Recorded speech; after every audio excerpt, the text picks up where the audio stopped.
Turn the lights down and get comfortable. Tonight's story begins in the dark. Before we start, let me know in the comments where you're listening from and what kind of stories keep you up at night. The first morning on the job, I thought I knew what to expect. Bright skies filtered through the thick canopy of evergreens, birds arguing over territory, and the scent of damp earth so strong it almost made me dizzy. I had been briefed by the senior rangers, given maps, radios, and a uniform that still smelled of starch and detergent. My name's Josiah Rockefeller, rookie ranger, first real assignment in the Pacific Northwest's remote forests. They said it was a quiet post, mostly trail maintenance and wildlife monitoring. But quiet, I would learn, wasn't always peaceful. The logging crew arrived mid-morning, trucks groaning under the weight of their machinery. Chainsaws glinted in the sunlight, like teeth ready to devour the forest. I had a polite greeting ready, a handshake for the foreman, a nod for the rest of the crew. Most of them were grizzled veterans, faces lined with years of sun and sawdust. They moved with confidence, unloading equipment, stretching arms and backs like they owned every tree in the woods. I tried to blend in, shadowing them as they marked their first area for clearing. There was a rhythm to their work, chainsaws starting, axes biting into trunks. But underneath that rhythm, I could feel something else, a tension, subtle at first, like the forest itself was holding its breath. The foreman, a stocky man named Carl, muttered about rumors he'd heard from other crews over the years. "Don't say I didn't warn you," he said, scanning the tree line. "Some say this stretch has eyes, and it doesn't like people messing with it." I laughed it off, thinking he was trying to scare the new guy, but his jaw tightened, and I noticed the way his hands hovered over the saw's throttle a second too long, ready to stop. By mid-afternoon, the unease began to creep in. A log would shift when no one touched it. A chainsaw left idling would sputter and die, leaving a ringing silence in its wake. The birds grew quiet, and a fog rolled in, unexpected for this time of year, hanging low between the trunks like it had weight. I felt it most when I walked along the marked boundary, my boots sinking slightly into the mossy floor, each step seeming louder than the last. Shadows twisted in corners of my vision, and every so often I caught glimpses of movement, something fast, disappearing before I could focus. The crew started joking nervously. "Probably just deer," one muttered. Another swore he saw a shadow watching from a tree line, but when we turned, nothing was there. Carl shook his head. "Forest plays tricks, boys. Keep your wits." I wanted to believe him, but the feeling in my gut refused. Something was here, watching, waiting, and I was beginning to realize that the calm I expected from this job was a lie, that this forest had rules I hadn't learned yet. Night came, and with it the quiet that gnawed at my mind. The loggers set up their tents, fires crackling, and the forest seemed to recede into shadows. From the tree line, I thought I heard movement, like heavy branches shifting, too deliberate to be wind. I tightened my jacket, gripping the radio, whispering to myself that tomorrow would be easier, that it was just nerves, that rookie mistakes always felt bigger at the start. But sleep was hard to come by when eyes unseen seemed to follow every flicker of light, and every whisper of wind carried a threat I couldn't see. Morning came gray and damp, the fog clinging to my jacket and boots. The loggers were already moving, engines thrumming, axes chopping. I followed behind, notebook in hand, jotting down trail conditions and wildlife sightings, trying to focus on the official work while ignoring the unease curling in my chest. The forest felt different today, thicker, quieter, as if it had pressed in closer overnight. The first warning came from the machines. Carl was operating a winch, pulling a large fir trunk toward the clearing. I was noting its diameter when the cable jerked violently, the log spinning on its axis before settling perfectly upright, leaning against another tree. No one touched it, and everyone froze. Carl's hands tightened on the winch controls, his knuckles white. "I swear that wasn't me," he muttered, staring at the log. The crew laughed nervously, brushing it off, but I felt the cold ripple of fear. Something was here, and it didn't like us disturbing its home.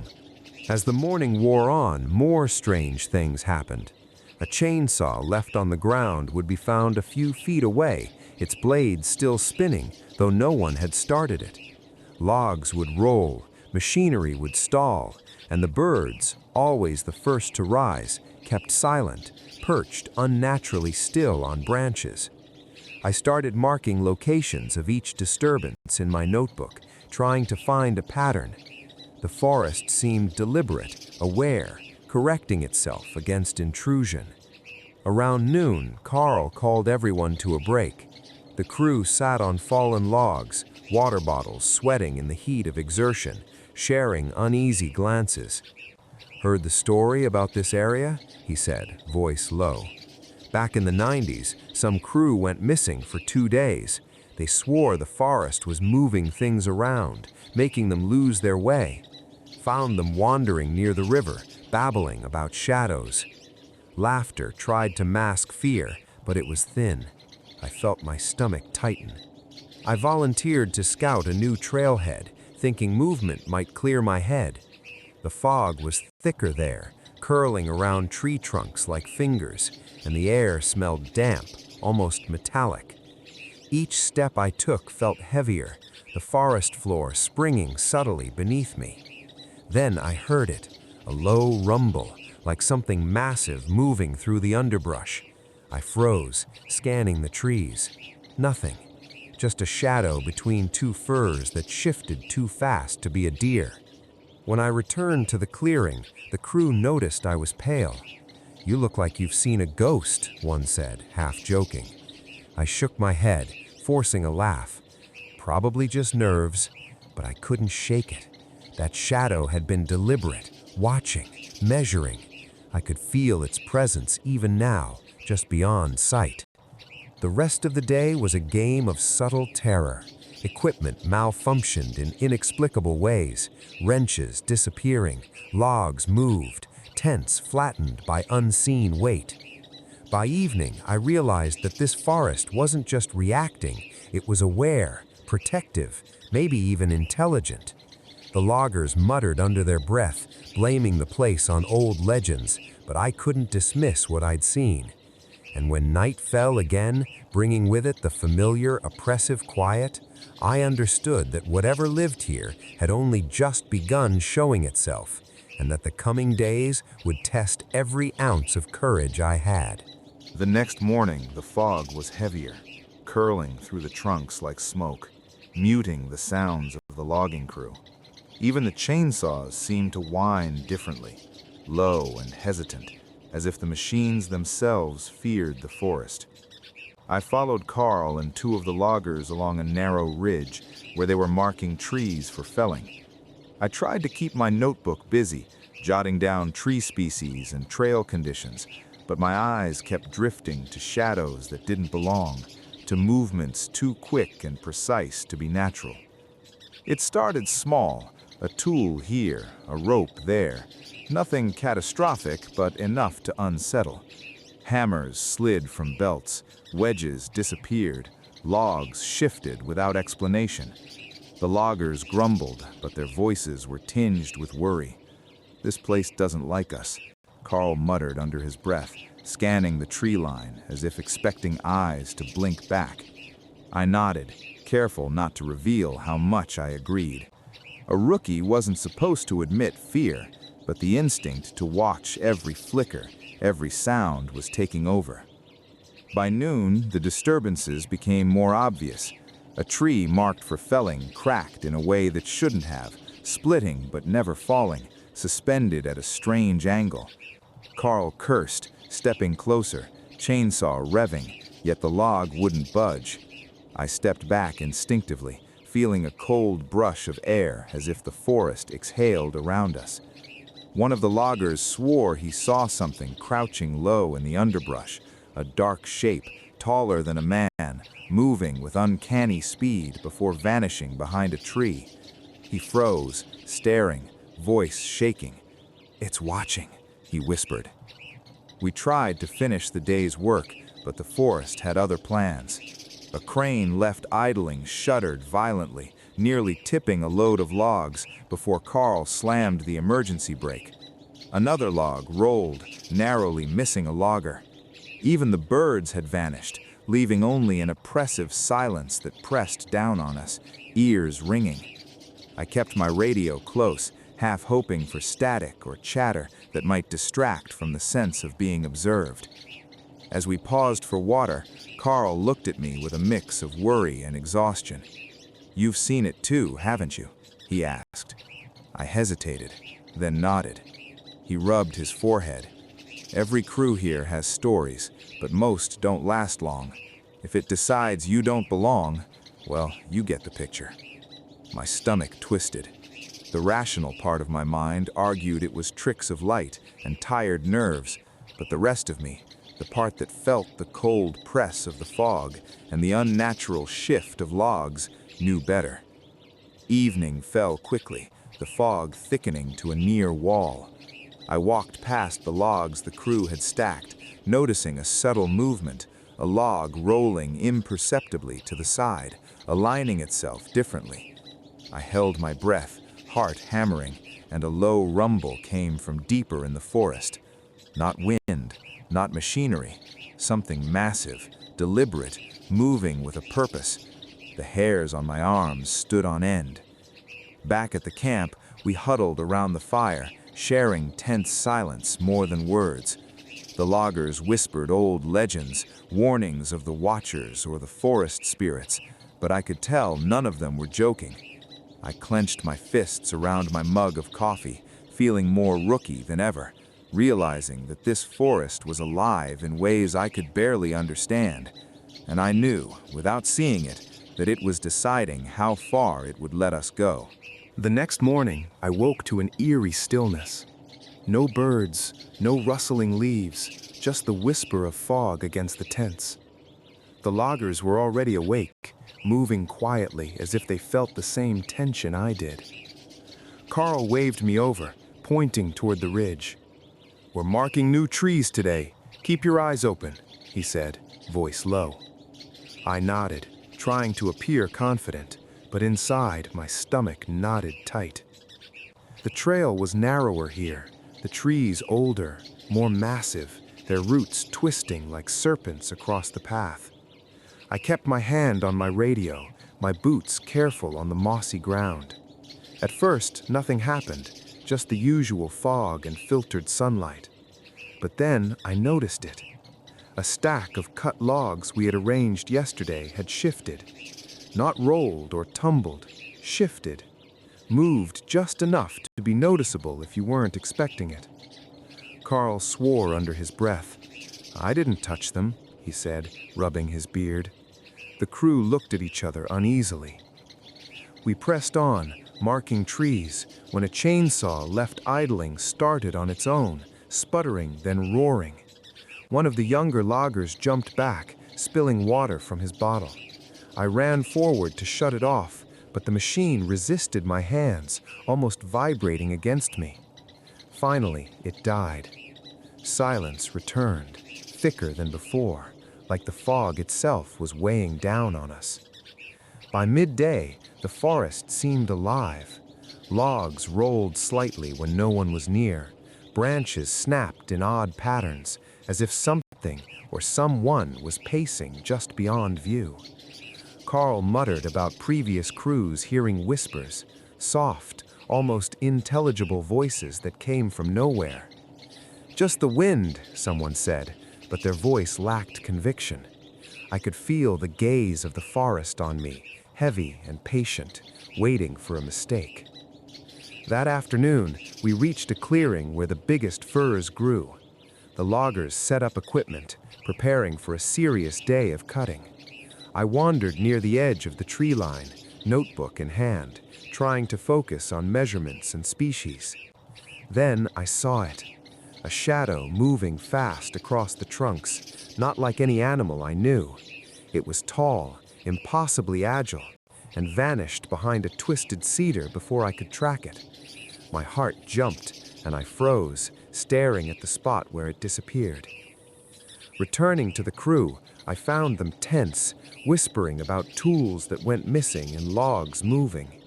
"It's testing us," Carl said grimly, eyes scanning the edges of the clearing. "It doesn't want us here." My stomach churned. I had expected a rookie's nervousness, maybe a few odd coincidences. This was different. The forest had a will, and it was pushing back. Night fell, and the fog thickened to the point where even the campfire's glow barely penetrated.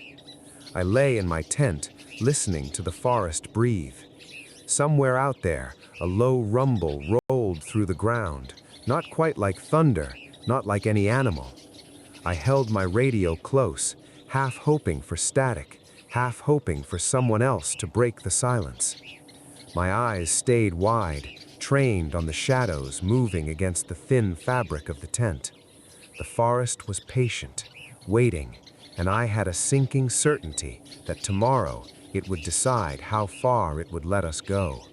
Morning came gray and heavy, the fog so thick it felt like wading through wet wool. The loggers moved quietly, their usual banter subdued, glances cast to the tree line more often than at each other. Even the chainsaws hesitated, coughing and spluttering as if the forest itself refused to let them roar. I followed closely, notebook in hand, heart pounding with every step. The first incident happened before we even reached the marked clearing.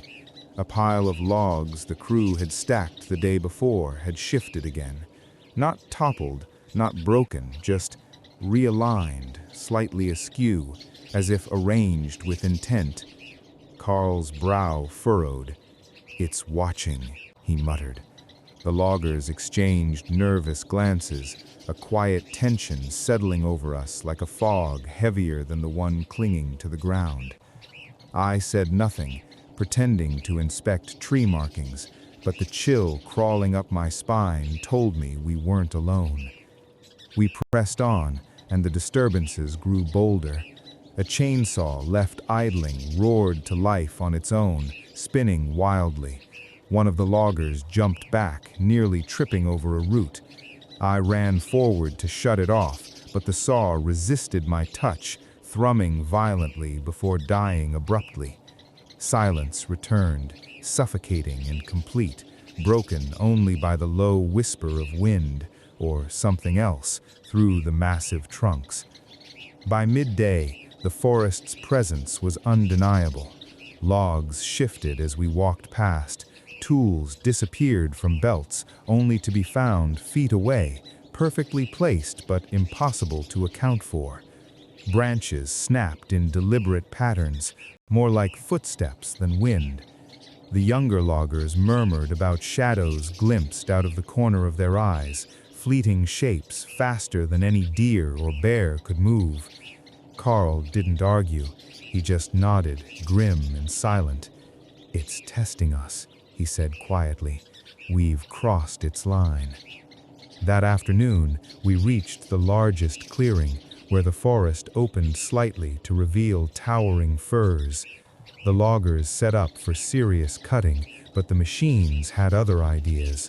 Winches jerked violently, logs spun without cause, and a crane shuddered as if gripped by an unseen hand. I backed up instinctively, radio pressed against my chest, eyes darting to every dark corner of the clearing. Then I saw it again, a shadow, tall, dark, impossibly fast, moving along the tree line before vanishing behind a cedar. My stomach twisted. Carl gathered the crew. "Enough," he said, voice low. "We can't push further today." His tone carried more weight than I expected.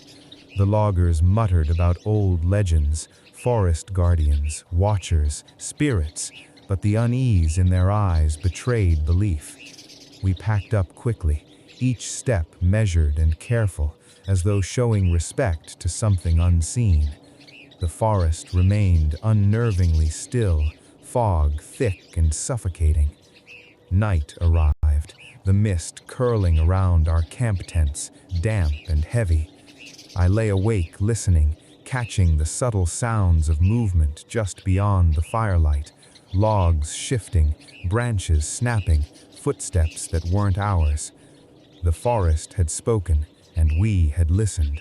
Whatever waited out there wasn't mindless, it was deliberate, intelligent, protective. Sleep was impossible under its gaze. I clutched my radio and notebook, whispering to myself that tomorrow might bring answers, or something far worse. I woke to a low, vibrating hum that seemed to roll through the ground. At first, I thought it was the wind, but the sound was too steady, too deliberate. Through the thin canvas of the tent, I could hear logs shifting, branches scraping unnaturally against each other. The loggers were stirring, whispering nervously among themselves, the usual morning banter completely gone. As we set out toward the day's marked trees, the forest made its presence undeniable. A stack of freshly cut logs toppled toward one of the younger loggers, stopping inches from his feet without a sound, perfectly balanced against another tree. He stumbled back, wide-eyed, swearing he hadn't touched it. Carl shook his head, muttering about crossing lines the forest doesn't forgive. My chest tightened. This wasn't coincidence anymore. Something intelligent was at work. By midday, small machinery began acting erratically. Chainsaws would start of their own accord, engines sputtering violently before dying instantly. Winches jerked with logs suspended mid-air. One of the loggers reached for a wrench, and it vanished from his hand, only to land neatly on a distant stump. Every disturbance was precise, almost mocking. The fog thickened, curling around our legs like grasping hands. I tried to keep notes, but my pen shook in my hand. Even the birds had vanished, leaving an oppressive silence that pressed down like a living weight. Then I saw it. Something crouched low, limbs impossibly long, moving between the trees with terrifying speed. Its shape was dark, distorted, almost fluid, and it paused to watch us before melting back into shadow. I froze, heart hammering, unsure if I had imagined it. Carl barked at the crew to pack up immediately. The loggers obeyed, fear finally breaking their usual bravado. Equipment refused to cooperate, but we scrambled, working together with frantic urgency. Logs shifted under our feet, branches snapped above us, and I could hear a low, almost conversational rumble emanating from the trees, like the forest itself was speaking in a language I couldn't understand. By late afternoon, we were making our way back to the base camp, exhausted and on edge. The forest had escalated its presence, moving objects in our path, pushing logs across trails to block our way. I felt eyes everywhere, following each step. When a tree snapped suddenly near the path, we all jumped back, breath catching.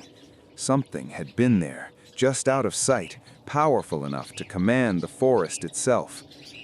Night fell again, heavier than ever, the fog swallowing the camp in gray silence. Around the fire, the loggers whispered quietly, recounting rumors of crews never returning, of forests claimed by entities no one dared name. I stayed awake, gripping my radio and notebook, eyes scanning the shadows, convinced I was being watched. Every sound, the crack of a branch, the slide of a log, the whisper of wind, felt intentional. I realized then that we were intruders, trespassers in a domain that demanded respect and attention. Whatever lived here wasn't mindless. It was patient, calculating, and very aware of us. And as I lay awake listening to the shifting logs and unseen footsteps just beyond the light, I understood that tomorrow the forest would test us even further, and I wasn't sure if any of us would pass. Morning came slow, gray and wet. The fog hung heavy over the camp, curling around tents and logs, muting every sound. The loggers moved like ghosts, quiet, tense, eyes darting to the shadows beyond the clearing. I tried to steady myself, notebook and radio in hand, but each breath felt thick, heavy, like the forest was pressing down on my chest. We headed toward the marked trees, the path narrowing, roots twisting underfoot like tangled veins. The first disturbance came quickly. A large log we had rolled into position yesterday shifted violently, landing in the middle of the path as if thrown. One of the loggers yelped and stumbled back, swearing he hadn't touched it. Carl's face was pale under his beard. "It's watching everything," he muttered. By midday, the forest's interference became undeniable. Chainsaws sputtered and died, winches jerked logs unpredictably, and tools vanished only to appear in impossible places. A smaller tree near the clearing creaked and leaned suddenly, stopping just short of crushing one of the younger loggers. The look on his face said it all: fear, disbelief, and a creeping understanding that we were no longer in control. Then I saw it, more clearly than before. From between the massive firs, a shadow moved, tall and sinuous, limbs long and disproportionate, darker than the dense fog surrounding it. It paused, watching us, tilting its head with an intelligence that made my stomach knot. I blinked, and it was gone, melting into the trees as though it had never existed. My heart hammered, adrenaline screaming through me. Carl ordered an immediate retreat. The loggers scrambled, dragging equipment, shouting warnings at each other. But the forest refused to let us leave easily. A fallen log rolled across the path ahead of us. Another slammed into a tree to block our escape. Branches snapped from above in sharp, deliberate arcs. I clutched my radio, my hands trembling, wishing desperately for some kind of explanation, for a sign that this was just nerves or coincidence. But every sound, every movement felt intentional, like the forest itself was alive with purpose. As we neared the camp, the entity showed itself again. A massive shadow glided across the edge of the clearing, its movement smooth and predatory. It didn't run, didn't leap, it simply moved, fluid and deliberate, and the air around it seemed to bend, heavy with presence. One of the loggers froze mid-step, eyes wide, voice lost in a choked whisper. It's real." Night fell, and the fog thickened into a nearly solid wall around our camp. We huddled close to the fire, the logs shifting and settling with ominous creaks, shadows flickering across the fog like ghostly fingers. I stayed awake, gripping my radio, notebook open but useless now. The forest had declared itself dominant. We were intruders, and the watcher, whatever it was, would not tolerate our presence. Every snap, every shuffle, every subtle movement beyond the firelight felt like a test, a warning. By the time I finally forced my eyes closed, I knew something had changed. The forest wasn't just observing anymore. It was ready to act. And tomorrow, I feared, we would understand just how far it would go to defend its own. Dawn arrived heavy and gray, fog curling through the trees like living smoke. The loggers moved slowly, eyes scanning the shadows constantly, every movement tentative. I followed behind, heart hammering, every sense alert. The forest was no longer subtle. Its presence was undeniable, pressing down on us, manipulating the very ground beneath our feet. The first incident came almost immediately. A winch, suspended in place, jerked violently, spinning a massive log across the clearing. One of the loggers barely jumped out of the way. The log rolled to a stop, perfectly balanced against a tree, impossibly stable. Carl muttered under his breath, "It's showing its strength now." His voice carried a tremor that betrayed his usual calm. We tried to continue work, marking trees carefully, moving slowly, but the disturbances escalated. Chainsaws would start on their own, then stall. Logs shifted, roots seemed to rise from the ground to block our path, and tools vanished only to appear in places we couldn't reach. The younger loggers were on edge, muttering about shadows glimpsed in the corners of their eyes, shapes too fast and too deliberate to be natural. By midday, I had seen it again. The creature, or whatever it was, glided through the trees, impossibly tall, its limbs long and fluid, blending with the fog and trunks. It paused, watching us, tilting its head with a deliberate intelligence. I could feel its gaze even when it disappeared from view, a presence so heavy that it made my stomach twist. Then came the branches. They snapped sharply above us, then fell with precise timing, narrowly missing heads and shoulders. Logs rolled into paths we had cleared, blocking our progress. The forest had become an active opponent, testing our resolve, warning us to leave. Carl called for immediate retreat, urgency breaking through his usual calm authority. We ran, dragging equipment, shouting to one another. Each step met with resistance. Roots seemed to grab at our boots, logs shifted unpredictably, and shadows danced just beyond sight.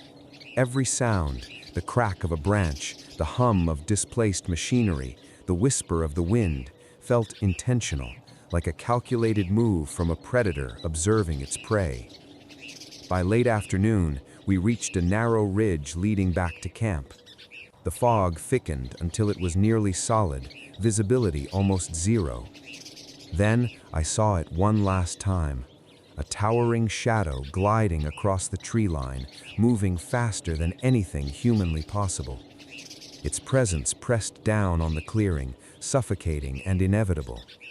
I stumbled, heart racing, realizing we were not leaving on our own terms.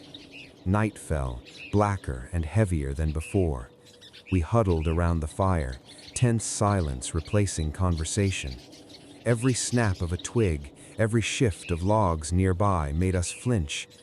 The fog seemed alive, curling around tents, pressing in, as if the forest itself were breathing on us. I lay awake, notebook in hand, but unable to write, feeling the weight of unseen eyes, knowing tomorrow would bring a confrontation we couldn't avoid. The fog was thick as we broke camp, more suffocating than ever. The forest seemed to lean in around us, massive trunks bending subtly, branches brushing like fingers. Every step felt measured, watched. The loggers moved silently, faces tight with fear, their usual bravado gone. I stayed close to Carl, notebook forgotten in my pocket, radio clutched in my hands. Today would not be routine. We had barely started when the first assault came. A tree, marked for felling, shuddered violently and crashed, narrowly missing one of the loggers.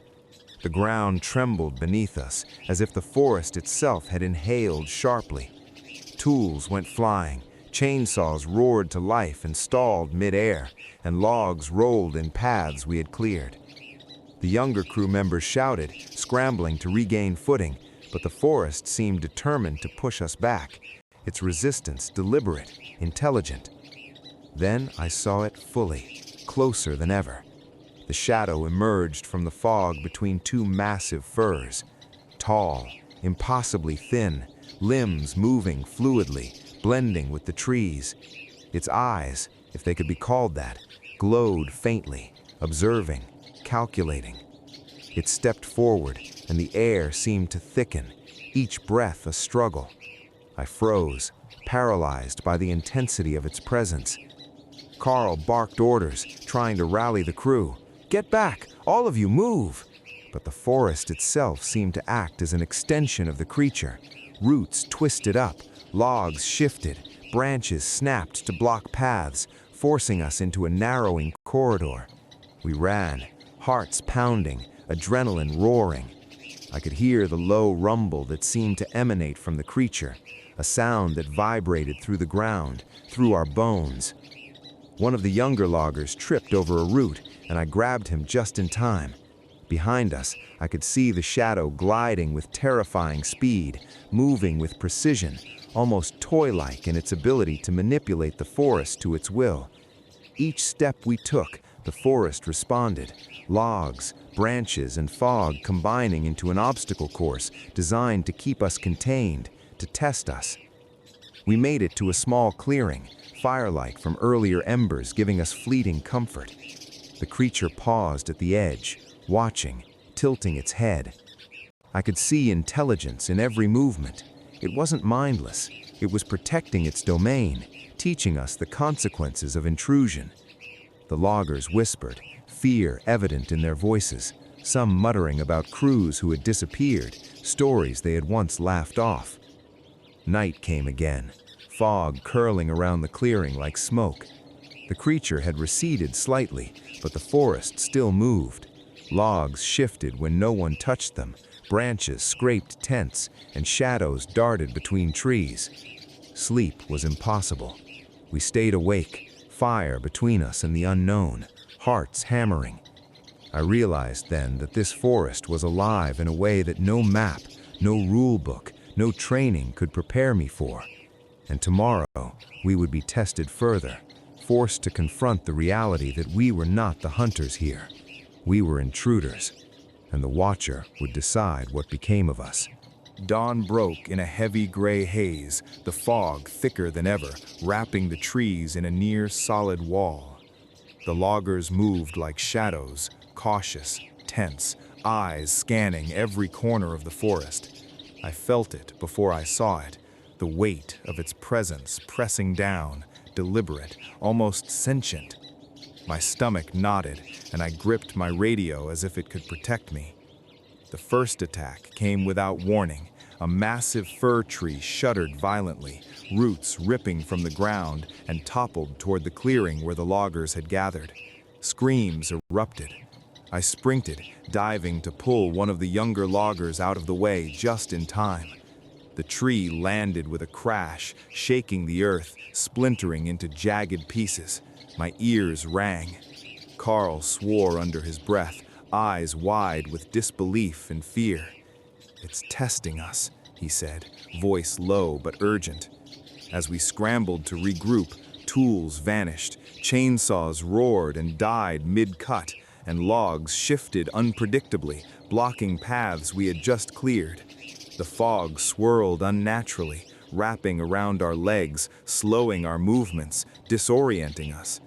I realized that the forest was not just alive, it was hunting, corralling us, forcing panic. Then I saw it, emerging from the mist, taller than the trees in some places, its limbs impossibly long and fluid. Shadows clung to it like smoke, moving and twisting as it advanced. Its eyes, or glowing points where eyes should have been, focused on us, intelligent and deliberate. The ground vibrated beneath every step it took. I felt my heart hammer, adrenaline screaming through my veins. Carl shouted, urging everyone to run toward the ridge leading back to camp. We moved as fast as we could, slipping on moss and roots, dodging rolling logs and falling branches. The shadow moved in tandem with the forest itself, the logs, roots, and debris seeming to spring to life under its control, cutting off escape routes. Each step forward was met with resistance, as if the forest itself had become a predator. One of the younger loggers tripped over a root and fell hard. Without thinking, I lunged to pull him up, but a heavy branch snapped down behind us, narrowly missing my head. The shadow moved closer, gliding between trees, controlling the fog, the terrain, the very air around us. It was patient, calculated, punishing any hesitation. Finally, we reached a small rise, giving us a slight advantage. The shadow paused at the edge of the clearing, tilting its head as if studying us, testing our fear. The fog curled tightly around it, making it seem larger, more imposing. Carl whispered urgently, "We have to respect it. Don't fight it. Move and show you're leaving." With hearts hammering and limbs trembling, we continued toward camp, eyes never leaving the edge of the forest where it waited. The loggers whispered prayers, muttered legends, and I kept my mind focused on one thought: survive. This forest wasn't ours, and the Watcher wasn't finished. Tomorrow, or maybe tonight, it would act again, and we would need all our wits to make it out alive. The fog never lifted that morning. It pressed in like a solid wall, curling around every tree, every root, every log. The loggers moved cautiously, dragging equipment that refused to cooperate, eyes darting toward every shadow. I kept my radio ready, heartbeat hammering in my ears, the weight of the forest pressing down on me like a living thing. It started with a sound, a low, rolling vibration that seemed to move through the ground, through our bones. Logs shifted violently around us, branches snapped with precise timing, and the fog swirled unnaturally, forming shapes that vanished when I blinked. The forest wasn't just reacting anymore. It was attacking, corralling us, forcing panic with every movement. Then I saw it, fully, emerging from the mist, towering, its long limbs fluid and deliberate, shadows clinging to it like smoke. It didn't run, it didn't strike. It studied us, eyes glowing faintly, calculating, intelligent. My stomach twisted, adrenaline screaming. This was no animal. This was a predator controlling its environment, manipulating the very forest to test our resolve. Carl barked orders, voice trembling with urgency. Move! Every step counts! We scrambled, dodging rolling logs, snapping branches, and roots that seemed to rise out of nowhere to trip us. The younger logger screamed as debris narrowly missed them, slipping on moss, struggling to regain balance. I grabbed one just in time, pulling him upright as a massive branch crashed behind us, splintering on impact. The shadow moved in tandem with the forest itself. Logs rolled, roots twisted, fog thickened, every obstacle perfectly timed to slow us down. I realized we weren't just being tested, we were being hunted, every hesitation punished. The forest was alive, aware, and merciless. We reached a small ridge overlooking the camp, a tenuous advantage. The shadow paused at the tree line, tilting its head, watching, waiting. Carl whispered urgently, "Respect it, don't fight it, show you're leaving." Every step forward was a struggle, but slowly, carefully, we made our way down toward the tents. The fog seemed to shrink as we advanced, the shadow receding, letting us pass, but the threat never left. I could feel its gaze, intelligent and patient, following us all the way. Night fell, the fog thick around our camp, shadows flickering in the dying embers of the fire. The loggers huddled close, whispering, tense, shaken to the core. I couldn't sleep. Every snap of a twig, every shift of logs, every faint movement in the fog reminded me the forest was alive, watching, and relentless. I knew then that the forest had marked us, tested us, and survived its judgment. Whatever it was, whatever had manipulated logs, branches, and fog with such intelligence, it wasn't mindless, and it would be here, waiting, patient, powerful, for anyone who dared step too far again. The night stretched endlessly, the fog curling around the camp like fingers, and I stayed awake, clutching my radio, notebook useless in my hands. One thought kept repeating in my mind: survive, respect, leave. Tomorrow, the forest would test another crew, another intruder, but we had learned its rules the hard way, and somehow, we had survived. The morning after our near escape was quieter, but the calm was deceptive. The fog still clung to the trees like a living shroud, dripping with dampness that made every step a struggle. The loggers moved cautiously, checking their equipment again and again, as though expecting it to betray them. I followed behind, senses on high alert. The memory of the towering shadow burned into my mind. Small disturbances returned almost immediately. A log we had stacked the previous day had shifted again, slightly, perfectly balanced against another tree. Chainsaws sputtered when no one touched them.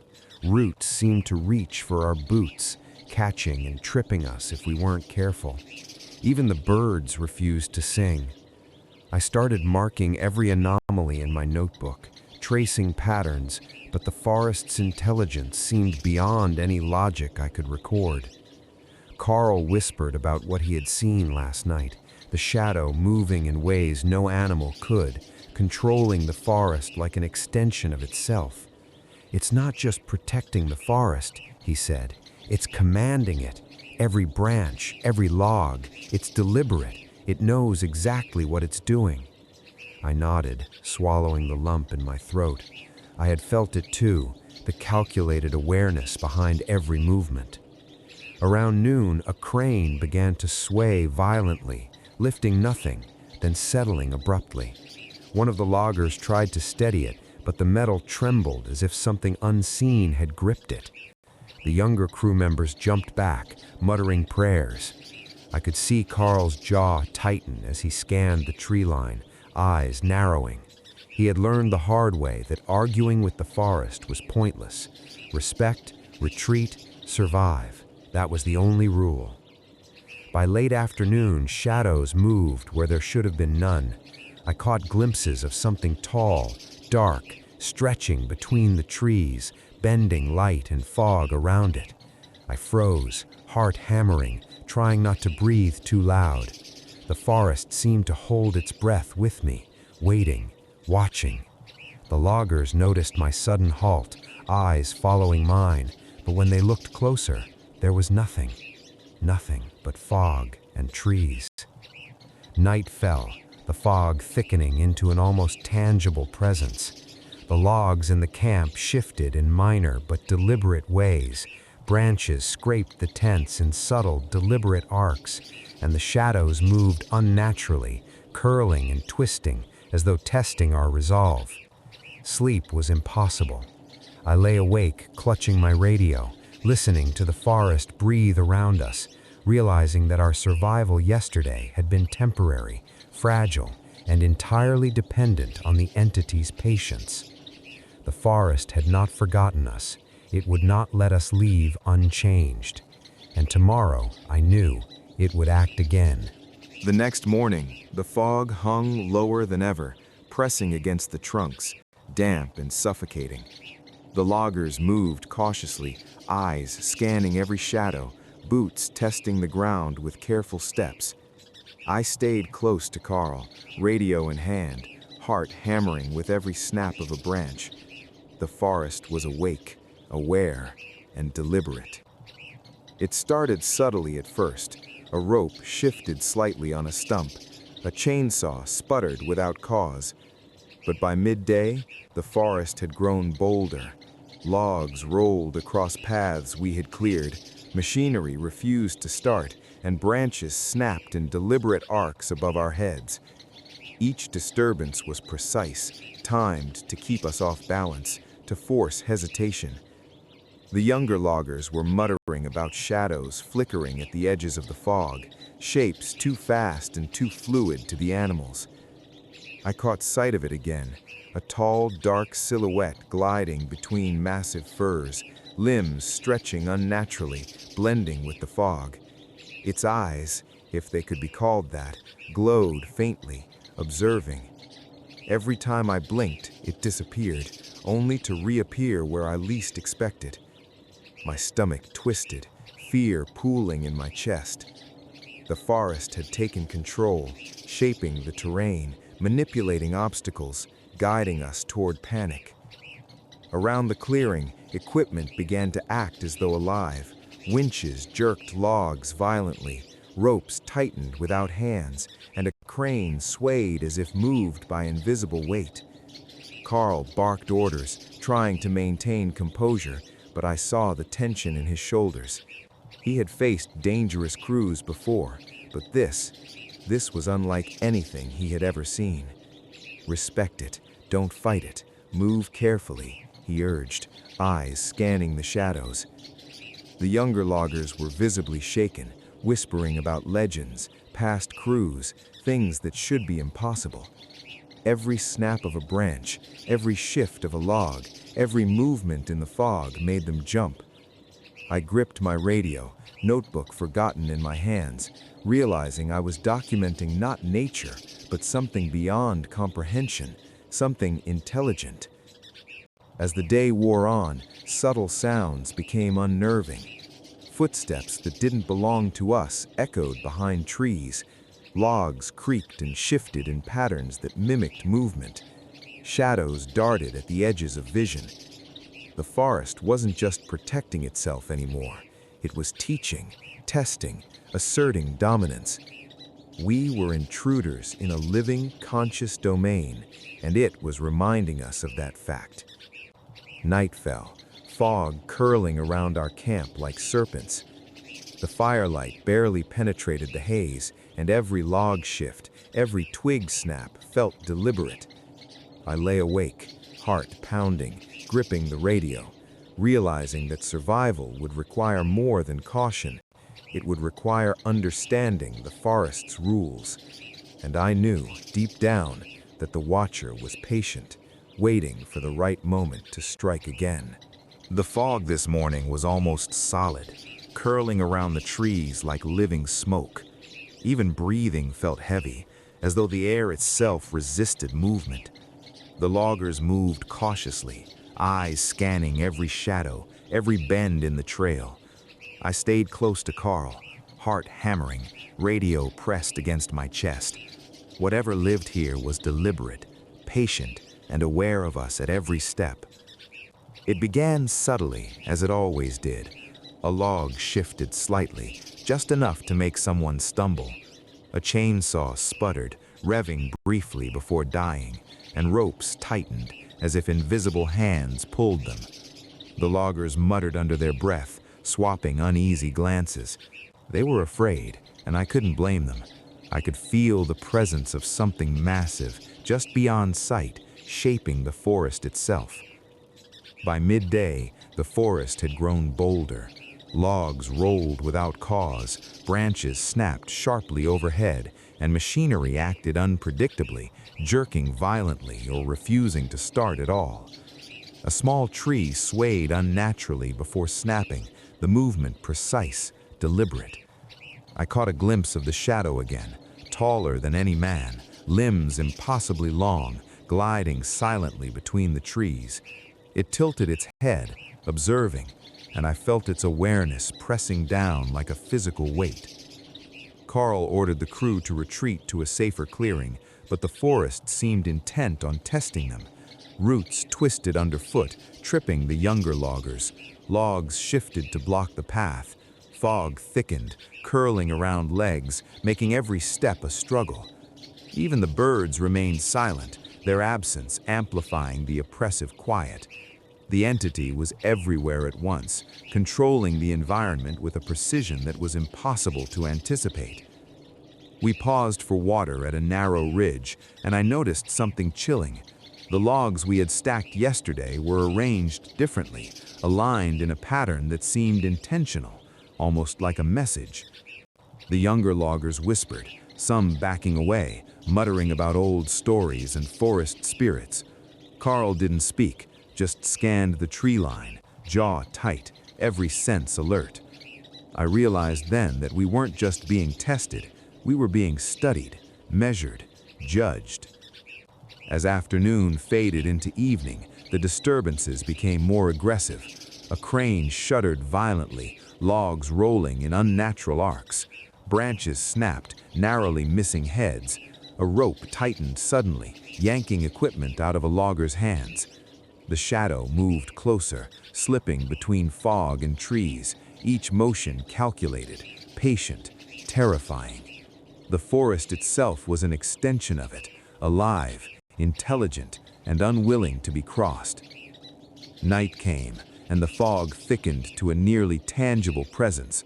We huddled close to the campfire, hearts hammering, every snap of a twig or shifting log making us flinch. The shadow receded into the mist, but I knew it was watching, patient, waiting for the next opportunity to assert control. Sleep was impossible.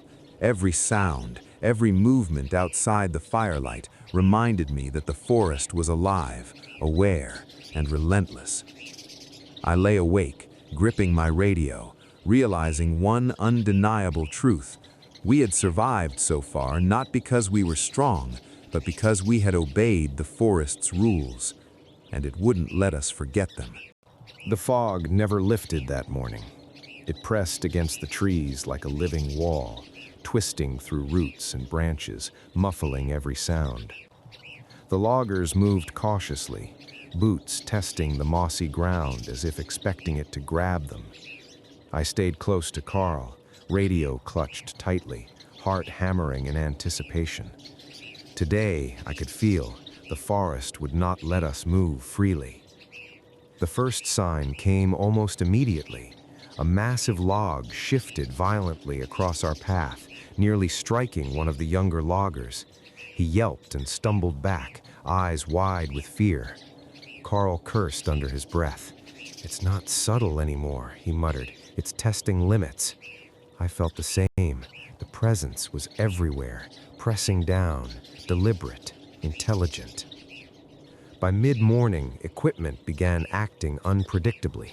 Chainsaws roared to life on their own, then stalled violently. Ropes tightened suddenly, yanking tools from hands. A crane shuddered as if gripped by invisible strength. Every object moved in patterns too precise to be coincidence. The younger loggers whispered about shadows flitting between the trees, shapes too fast, too fluid to be human or animal. I saw it again, closer this time. The shadow emerged from the fog between two massive firs, taller than any human, limbs long and sinuous, eyes, or glowing points, focused intently on us. Its movements were smooth, calculated. Every step it took seemed to warp the surrounding fog, bend light, manipulate logs and branches as extensions of itself. My stomach twisted. This wasn't a forest spirit or an animal. It was a predator with intelligence beyond anything I had imagined. Carl ordered immediate retreat toward a higher clearing. We scrambled, dodging rolling logs and snapping branches. Roots rose to trip us, logs shifted to block paths. Fog thickened around our legs, slowing our pace. Each step forward was met with resistance, the forest itself acting as an agent of the shadow, guiding and punishing simultaneously. One of the younger loggers tripped over a twisting root, falling hard. I lunged to grab him just in time, yanking him upright as a massive branch slammed down where he had been. Behind us, I could see the shadow gliding between the trees, every movement deliberate, precise, terrifying. The fog wrapped around it, making it seem even larger, more unstoppable. Finally, we reached a narrow ridge, giving us a slight advantage. The shadow paused at the tree line, tilting its head, watching. It didn't advance, but the air around it was heavy, almost tangible, as if the forest itself was waiting for our next move. Carl whispered urgently, "Respect it, don't fight it, move carefully, survive." Night fell, thick and oppressive. We huddled around the campfire, the logs shifting in subtle, deliberate ways. Shadows flickered at the edges of the firelight, curling and twisting unnaturally. Sleep was impossible. Every sound, every movement reminded me that the forest was alive, aware, and patient. The shadow had not left. It waited, and I knew that tomorrow it would act again, and perhaps with far less restraint. The fog was almost solid when we woke. It pressed against the trees, curling through roots and moss, muting every sound. The loggers moved slowly, each step cautious, each glance scanning shadows that seemed to shift when we weren't looking. I stayed close to Carl, gripping my radio, every nerve screaming. Today, the forest wouldn't let us move freely.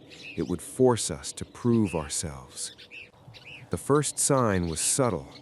A stack of logs rolled slightly as we approached. No wind, no human touch. A chainsaw sputtered violently in the distance, then died abruptly. One of the younger loggers jumped back, eyes wide. Carl muttered under his breath, "It's testing boundaries now. Watch everything." The hairs on my neck stood up, and I realized the forest's patience was wearing thin. By mid-morning, it escalated. Logs shifted to block the paths we had cleared. Roots twisted underfoot, tripping the younger crew members. Branches snapped with precise timing, narrowly missing heads. Even the crane shuddered violently, swinging logs as if guided by invisible hands. Every object, every movement seemed controlled by something unseen, intelligent, and increasingly aggressive. Then I saw it. The shadow emerged from between massive firs, taller than any man, limbs long and fluid, moving like smoke through the fog. Its glowing points of awareness focused on us. It didn't run, it didn't leap, it studied, calculated, manipulated the forest as extensions of itself. I felt its presence in my bones, a weight pressing down, commanding obedience. Carl barked orders, urging everyone toward a safer clearing uphill. We ran, dodging rolling logs and snapping branches. Roots twisted beneath our boots. Fog thickened around us, slowing our steps. Every movement of the forest was intentional, as if it were corralling us, punishing hesitation. One of the younger loggers fell hard, and I grabbed him just in time as a massive branch smashed where he had been moments before. The shadow glided behind us, moving seamlessly through the fog and trees, controlling the terrain, guiding the forest like an extension of its body. I could see the intelligence in every step. It wasn't hunting blindly. It was evaluating, testing, asserting dominance. We weren't intruders by accident. We were subjects in a trial we hadn't agreed to. By late afternoon, we reached a narrow ridge, giving us a slight advantage. The shadow paused at the edge of the clearing, head tilted, as if observing our strategy, waiting to see how we would respond. Carl whispered, "Respect it, don't fight it, move carefully, survive." Each step forward was deliberate, careful, as the forest seemed to breathe around us, alive with intent, pressing in, suffocating.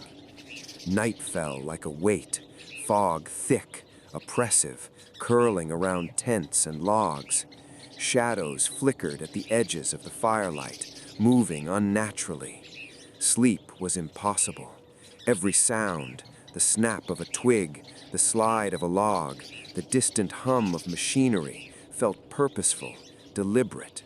The forest had marked us, studied us, and it waited for the next moment to act.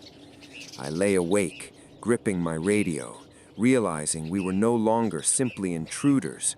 We were participants in a test we couldn't understand, and survival would demand more than courage. It would demand respect. And the watcher, the forest, would not relent. The morning fog was dense enough to swallow sound, curling through the trees like a living thing. Every snap of a twig felt amplified, every distant hum of machinery distorted in the mist. The loggers moved like haunted shadows, boots testing the moss-covered ground, eyes flicking to every dark corner. I stayed close to Carl, radio pressed to my chest, every nerve on edge. The forest wasn't just watching anymore, it was actively hunting. It started with the crane. A log suspended mid-air jerked violently, swinging like a pendulum, scraping against trees. One of the loggers dove out of the way, narrowly avoiding being crushed. I lunged to steady him, heart pounding, as the forest seemed to pulse around us, alive with intention. Carl's face was tight, jaw clenched. It's testing us. Don't stop. Move. As we scrambled forward, the ground betrayed us. Roots rose from the soil like grasping hands, tripping us, twisting, forcing missteps. Logs rolled from where they had been stacked, not random, but aimed, precise enough to threaten injury. Branches snapped overhead with sharp, surgical precision. Every disturbance screamed intelligence. Then I saw it again, taller than the trees in places, dark and fluid, its limbs stretching impossibly, blending seamlessly with fog and shadow. Its glowing points of awareness followed every move we made. Unlike before, it didn't pause. It moved deliberately to manipulate the environment against us. Logs shifted to block our paths, branches bent to slow progress, and the fog thickened into a nearly solid wall, disorienting us.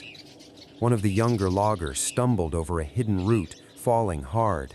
Without thinking, I yanked him upright just as a massive branch crashed where he had been.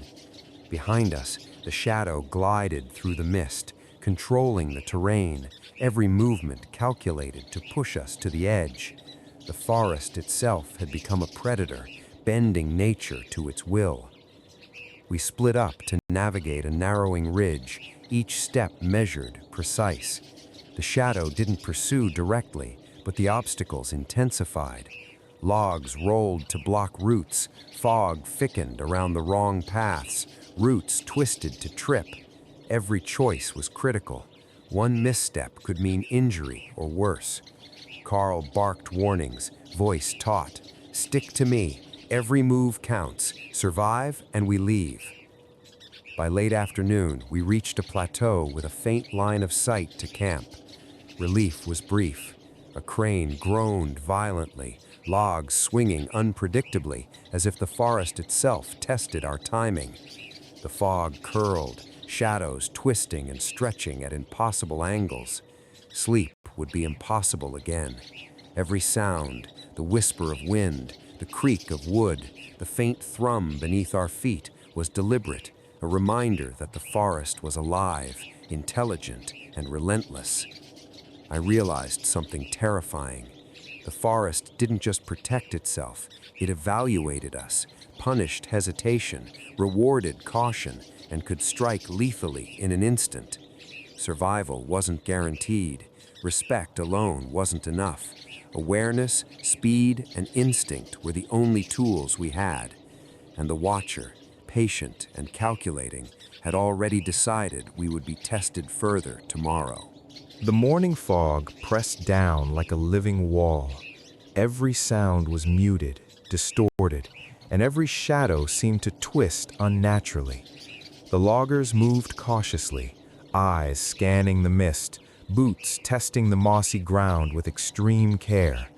I stayed close to Carl, radio in hand, heart hammering.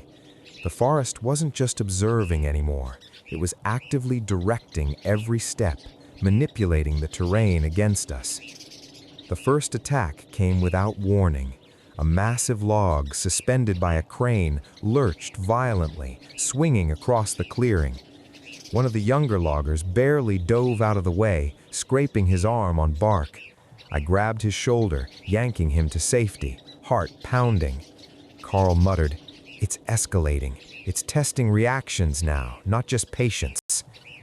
As we moved forward, the forest itself became an obstacle course designed to punish mistakes.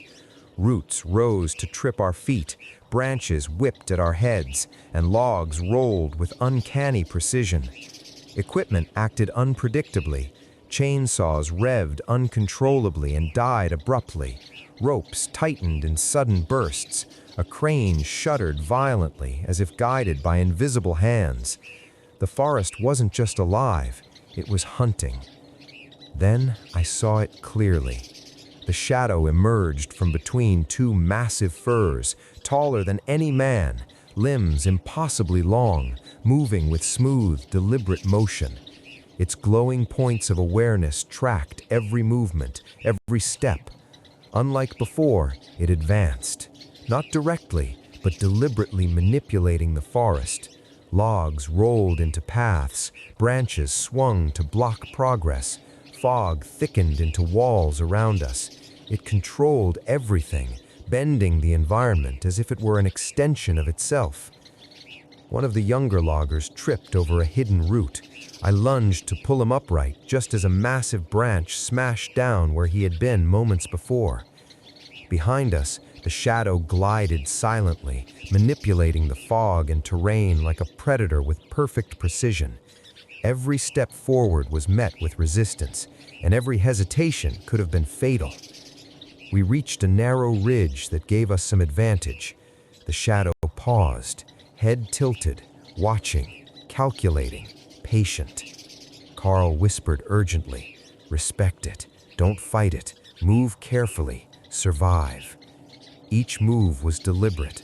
Logs shifted, roots twisted, fog thickened. The forest was shaping the battlefield. One wrong step, one pause too long, and it would punish us. Night fell, fog curling around the camp like tendrils.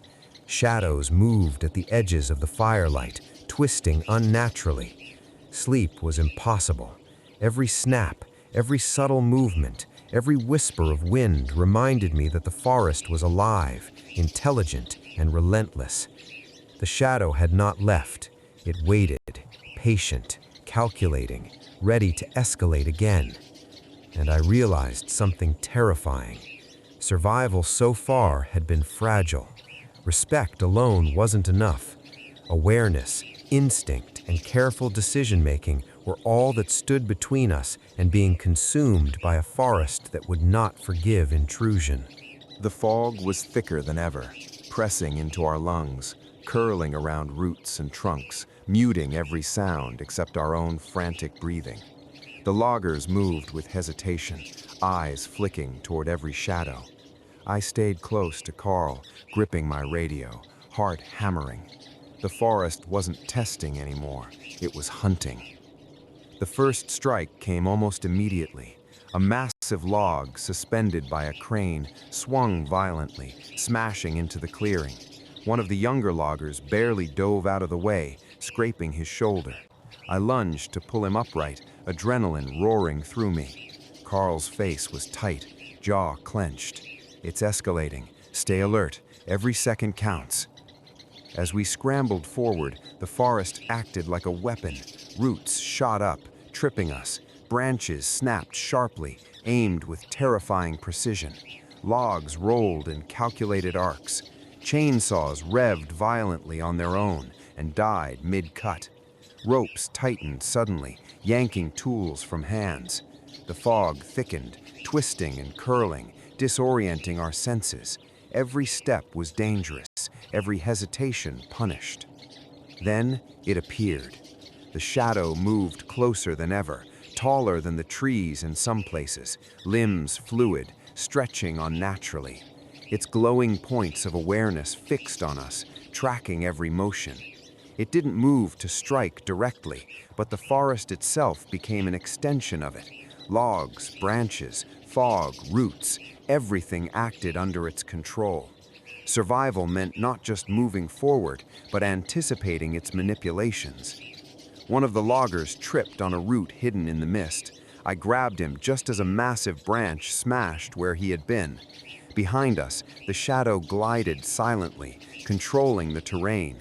Every choice mattered.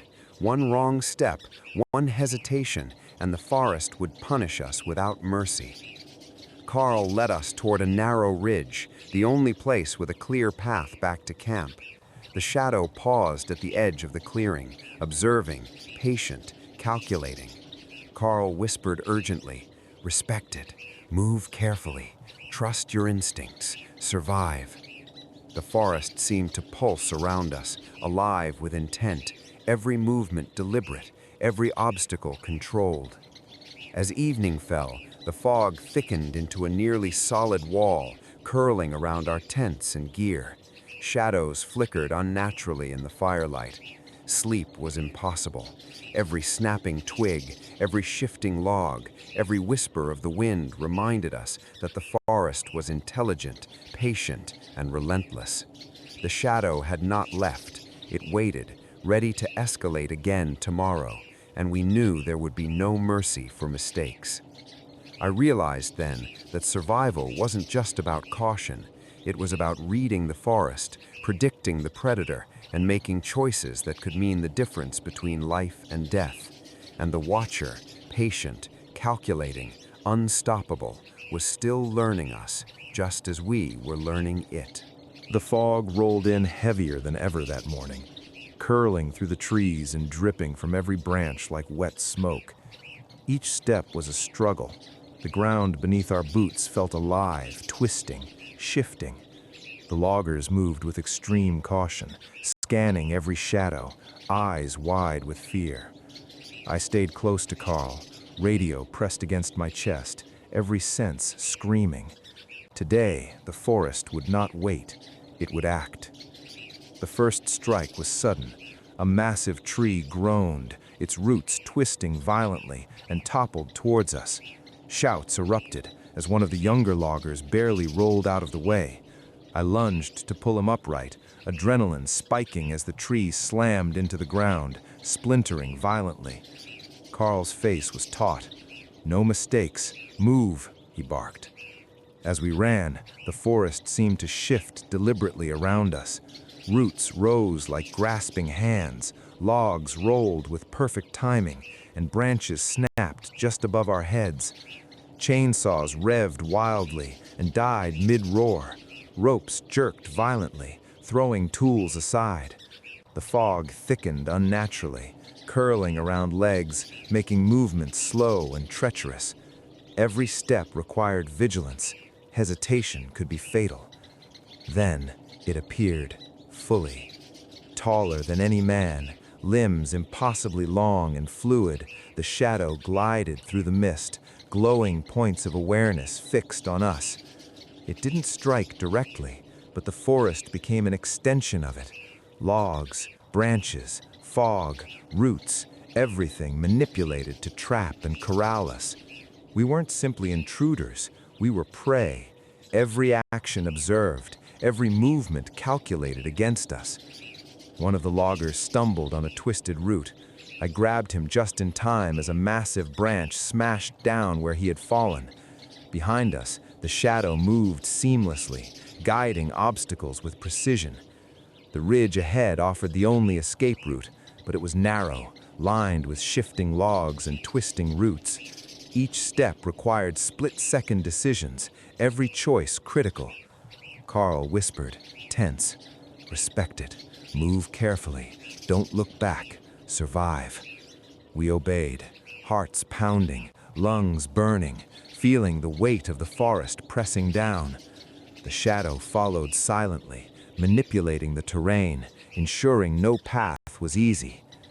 By nightfall, the fog thickened to near solid walls around our camp. Every log, branch, and shadow moved with intent. Sleep was impossible. Every sound, the snap of a twig, the slide of a log, the whisper of the wind, reminded us that the forest was alive, aware, and relentless. The shadow had not left. It waited, patient, calculating, ready to escalate again. The ridge offered a fragile sense of control, but the forest made it clear that control was an illusion. A low rumble vibrated through the ground, not thunder, not wind, but something alive beneath our feet. My stomach knotted. Even Carl, usually unflappable, paused, scanning the fog for the source. Branches above swayed without wind, brushing against each other in whispers that sounded almost like voices. A log shifted slowly on the slope below, inching toward the younger loggers. They froze, wide-eyed, unsure if they should run or wait.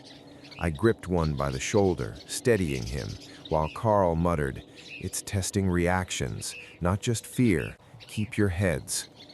The fog pressed in differently today, heavier, damp, curling through roots and moss in unnatural patterns.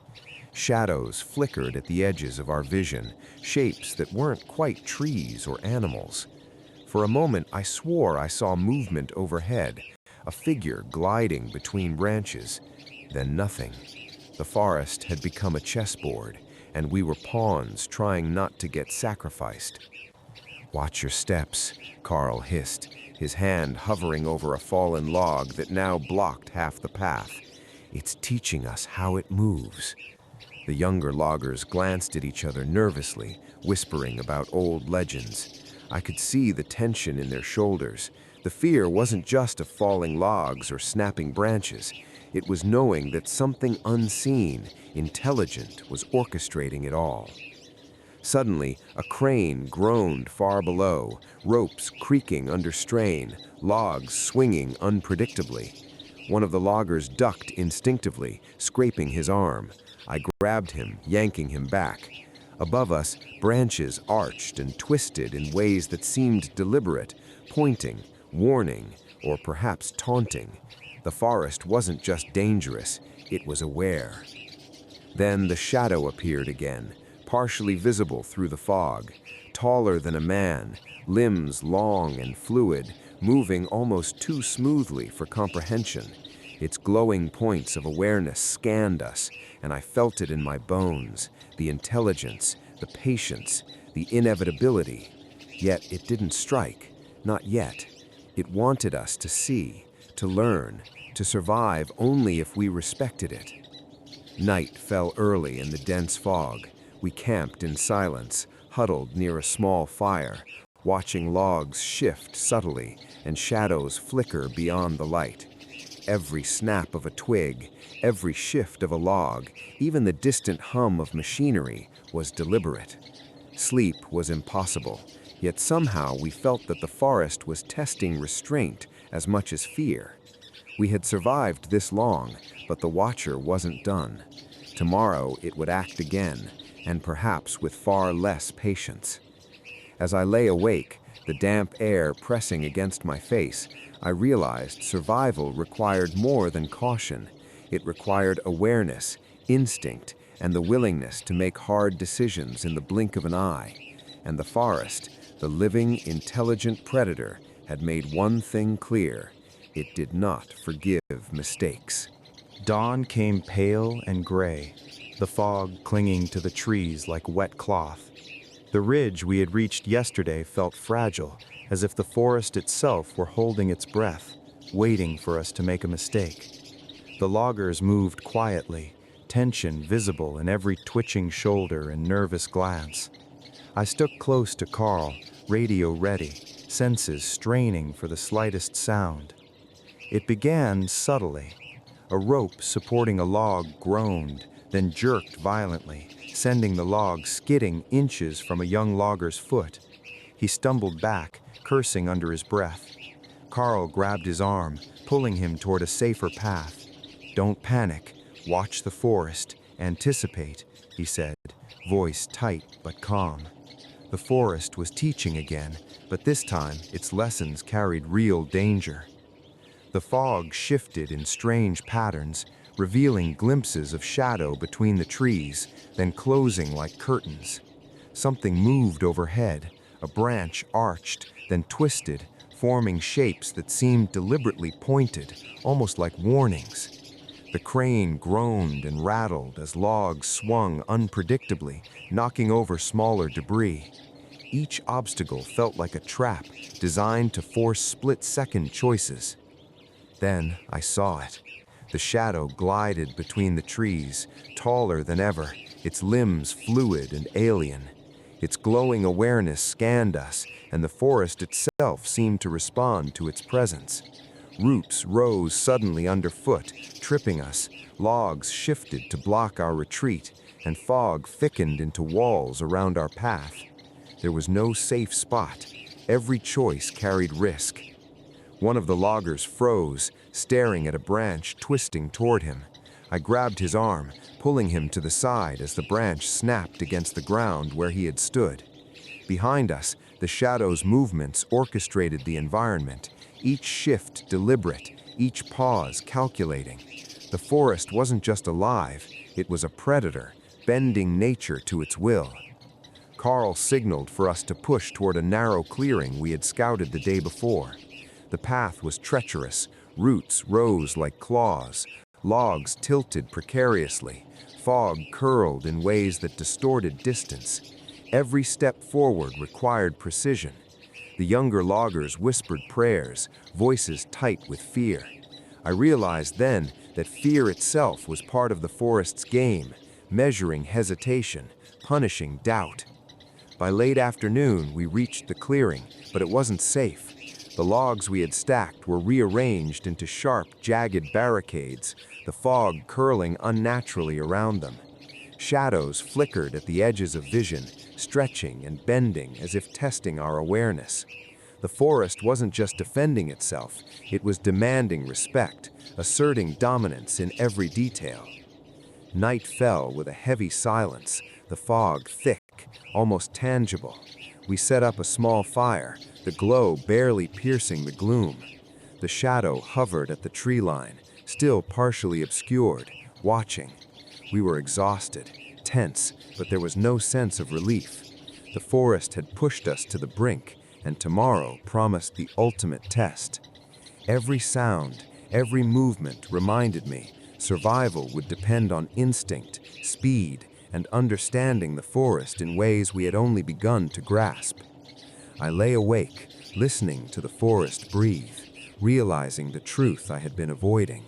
It wasn't just the shadow we feared, it was the forest itself, alive, intelligent, patient, and utterly unrelenting. And if we didn't act carefully tomorrow, it would decide for us who survived and who didn't. The morning fog had turned viscous, crawling along the forest floor like a living thing. Every step forward felt like wading through a sentient barrier. The ridge behind us was lost to swirling white, and ahead, the narrow path twisted unpredictably through roots and jagged logs. I could feel the tension radiating from the loggers. Fear was thick enough to taste. Carl's eyes scanned the mist, jaw tight, silent but ready. Then it struck. First a sound, subtle, a low hum through the trees, almost imperceptible at first, vibrating through our bones. Then the forest reacted violently. A massive log lurched from the slope above, rolling with terrifying precision toward one of the younger loggers. He screamed, diving out of the way just in time. I grabbed his arm, yanking him to safety, heart hammering. Carl barked orders, moving like a man possessed. "Keep moving, don't stop." The shadow appeared fully this time, gliding between the towering firs, limbs impossibly long, fluid like smoke, glowing awareness fixed on us. But it didn't act alone. The forest itself was part of the attack. Roots rose from the ground like grasping hands, branches arched like spears, logs shifted underfoot, and fog coiled to obscure paths, forcing us to split-second decisions. I spotted a younger logger frozen in place, eyes wide at a branch twisting toward him. Instinct took over. I lunged, pulling him aside, as the branch snapped where he had been standing moments before. The shadow moved in synchrony with the forest, orchestrating every threat, testing every reaction. Every misstep could be fatal. Carl signaled toward a clearing visible through a break in the fog. We ran, leaping over roots, dodging swinging logs, careful to anticipate each movement. My lungs burned, muscles screamed, adrenaline surged like fire. The younger loggers stumbled but held on, spurred by sheer fear. The forest was relentless, a living, intelligent trap designed to teach, punish, and test. Then a new threat, a massive fallen tree began sliding toward us, as if gravity had become selective, moving only to block the path. I dove, grabbing a logger by the arm, dragging him sideways as the tree slammed where we had just been. The fog twisted overhead, and I glimpsed the shadow, its glowing awareness fixed on us, almost pleased, almost curious. Finally, we reached the clearing. Relief should have been immediate, but it was tempered by a deadly silence. The logs we had stacked were rearranged into jagged barricades, fog curling around them like fingers. Shadows flickered at the edge of the firelight, stretching in impossible angles. Carl breathed heavily, voice low. We're not safe yet. It's testing endurance now, not just skill. Night fell, heavy and suffocating. The fog seemed thicker than ever, clinging to tents and equipment like a predator's cloak. The shadow lingered at the tree line, almost fully visible, watching every twitch, every movement. There was no sense of safety, only a brutal awareness that the forest was alive, intelligent, patient, and unrelenting. And tomorrow it would push again, testing everything we had learned. I lay awake, listening to the forest breathe and shift around us, realizing the truth we had been avoiding. Survival wouldn't be given, it would be earned, with instinct, awareness, and courage, and any lapse could cost us everything. The forest seemed to hold its breath as dawn bled weak light through the fog. Every tree, root, and branch vibrated with tension, as if the forest itself waited for a signal. We had survived days of tests, near misses, and the relentless gaze of the shadow, but today felt different. Today the forest was done observing. Today it would act. We moved cautiously toward the narrow clearing, boots sinking into the mossy earth, muscles tense. Carl led the way, eyes sharp, every step deliberate. The younger loggers followed, whispers of fear and prayer lost in the dense fog.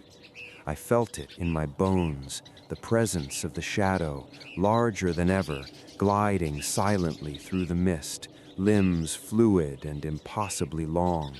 It watched, calculating, patient but merciless. Then the forest struck. A massive log fell from the slope above, sliding down like it had been set on a track. The youngest logger screamed, diving sideways. I grabbed him, pulling him into the cover of a fallen tree. Roots twisted violently underfoot, blocking our path, forcing us to leap and scramble. Branches arched like spears, snapping within inches. Even the fog seemed alive, swirling in unnatural currents to obscure our vision. The shadow moved in perfect synchronization with the forest. It didn't rush, but every threat, the shifting logs, the rising roots, the swinging branches, was directed by it. The forest had become an extension of its body, a weapon of precision and intelligence. I realized survival was no longer about cautious steps. It was about instinct, trust, and timing. Carl signaled toward the clearing. "Go, now." He sprinted ahead and we followed, diving over roots and rolling under branches. A crane groaned, ropes snapping, logs swinging like hammers. I caught a young logger mid-fall, throwing him over my shoulder as we barreled toward the clearing. The shadow glided above, limbs stretching unnaturally, glowing points of awareness fixed on us, almost as if approving our movements or testing our endurance one final time. Finally, we reached the clearing. The fire we had left burning flickered weakly in the thick fog. Logs and branches blocked the way behind us, rearranged into jagged barricades. The forest seemed still, but the tension was unbearable. Every snapping twig, every subtle shift reminded us that the forest had not relented. It had judged us, and we had passed, barely. We collapsed near the fire, hearts hammering, breaths ragged. Carl placed a firm hand on my shoulder, eyes meeting mine. "We made it," he said quietly, "for now." The younger loggers stayed close, silent, absorbing the enormity of what we had endured. As the fog began to lift with the first rays of sun, I finally allowed myself to look at the shadow in the distance. It lingered at the tree line, partially visible, massive and alien. Then, as silently as it had arrived, it slipped into the depths of the forest, leaving behind only the stillness of the trees and the lingering echo of its presence. We didn't speak. We didn't move immediately. The forest was alive, patient, and intelligent, and we had learned our lesson. Respect, awareness, and courage were the only tools that could keep us alive here. And as we began to gather our gear, I realized something profound. We hadn't just survived the forest, we had been tested by it, and in doing so, it had changed the way we would see it forever. The loggers, exhausted but unharmed, nodded silently, understanding without words. Carl looked at me, eyes weary but resolute. We're done here. Let's move out.